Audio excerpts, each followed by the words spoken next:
DSC preparation కి మిగిలిన తక్కువ సమయాన్ని డిఎస్సి 2024 యాప్ లేదా DSC2024.com తో జాబ్ ని సాధించండి. నమస్తే, వెల్కమ్ టు సుమన్ టీవీ. నేను మీ జర్నలిస్ట్ వాలి. ఆంధ్రప్రదేశ్లో అరెస్టుల పర్వం అనేది కొనసాగుతూనే ఉంది. వైఎస్ జగన్మోహన్ రెడ్డి గారు, ఆంధ్రప్రదేశ్ మాజీ ముఖ్యమంత్రి, వైసీపీ అధ్యక్షులు, వీరిలో కూడా అరెస్టు భయం కనిపిస్తోంది. ఆయన యలహంక ప్యాలెస్లో బెంగళూరులో దీని మీదే సీరియస్గా చర్చలు జరుపుతున్నారట. అరెస్టు నా వరకు వచ్చే అవకాశం ఉందన్న ఒక భయంలో జగన్మోహన్ రెడ్డి గారు ఉన్నారు అని చెప్పి సోషల్ మీడియాలో దీని మీద ఎక్కువగా చర్చ జరుగుతోంది. ఎందుకంటే వరుసగా అరెస్టులు జరుగుతూ ఉన్నాయి.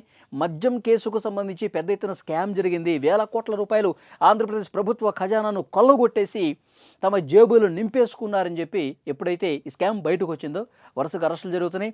రాజకేశరెడ్డి మొత్తం కర్త కర్మ క్రియ అని చెప్పి విజయసాయిరెడ్డి ప్రకటించాడు. వెంటనే రాజకేశరెడ్డి అరెస్టు కూడా జరిగిపోయింది. ఆధారాలు ముందు పెట్టి సిట్ ప్రశ్నిస్తోంది, వాళ్ళని అరెస్ట్ చేస్తుంది. తర్వాత సజ్జల శ్రీధర్ రెడ్డి కావచ్చు, బూనేటి చాణక్య కావచ్చు, ఇట్లా వీళ్ళందరూ కూడా అరెస్ట్ అయ్యారు.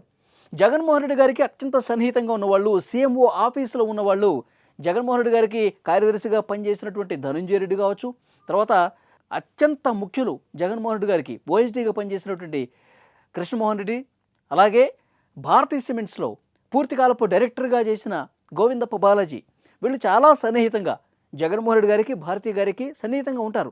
అంటే ఆంధ్రప్రదేశ్ ప్రభుత్వ హయాంలో జరిగినటువంటి అన్ని విషయాలకు సంబంధించి సమగ్రమైనటువంటి సమాచారం, ఏం స్కామ్ జరిగింది, ఎట్లా జరిగింది, ఆ స్కామ్ రూపొందించడం ఏంటి, అంతిమంగా డబ్బులు ఎవరికి వెళ్ళినాయి, ఏ అకౌంట్కి తరలించారు, అన్నీ కూడా వీళ్ళందరికీ బాగా తెలుసు అనమాట.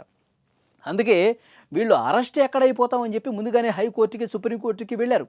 ముందస్తు బెయిల్ ఇవ్వాలని అన్నారు. కానీ సుప్రీంకోర్టు కాదు, హైకోర్టు కాదు, ఏ కోర్టు అయినా సరే ఆధారాలు కనిపిస్తున్నాయి, ప్రాథమిక సమాచారం కనిపిస్తుంది, స్కామ్ జరిగిందని చెప్పి చాలా క్లియర్గా ఇక్కడ డీటెయిల్స్ కనిపిస్తున్నాయి, మీకు ముందస్తు బెయిల్ ఇవ్వలేమని చెప్పి చాలా కరాఖండిగా సుప్రీంకోర్టు కూడా చెప్పిన పరిస్థితి మనం చూసాం.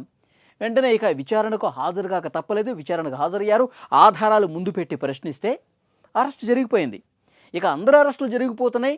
ఇక మిగిలింది నేనే, నా అరెస్టే జరగబోతోంది.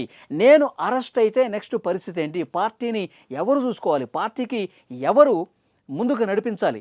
సజ్జల రామకృష్ణారెడ్డితో ఆల్రెడీ చర్చలు జరిగిపోయినాయంట. నేను అరెస్ట్ అయితే గనక భారతీ గారిని రంగంలోకి దించి పొలిటికల్గా యాక్టివ్ చేసి రాష్ట్రం మొత్తం నిరసన కార్యక్రమాలు చేయండి. సో ఇవన్నీ కూడా సోషల్ మీడియాలో గుప్పమంటున్నాయి వార్తలు. అరెస్టు జరిగే అవకాశం ఉందని చెప్పి పెద్ద ఎత్తున చర్చ జరుగుతోంది. నిజంగా అరెస్టు జరిగితే పరిణామాలు ఏ విధంగా ఉంటాయి, నిజంగా ఆంధ్రప్రదేశ్లో పెద్ద ఎత్తున మద్యం కుంభకోణం జరిగిందని చెప్పి మీరేమైనా భావిస్తున్నారా? కామెంట్ రూపంలో తెలియజేయండి. Thank you very much.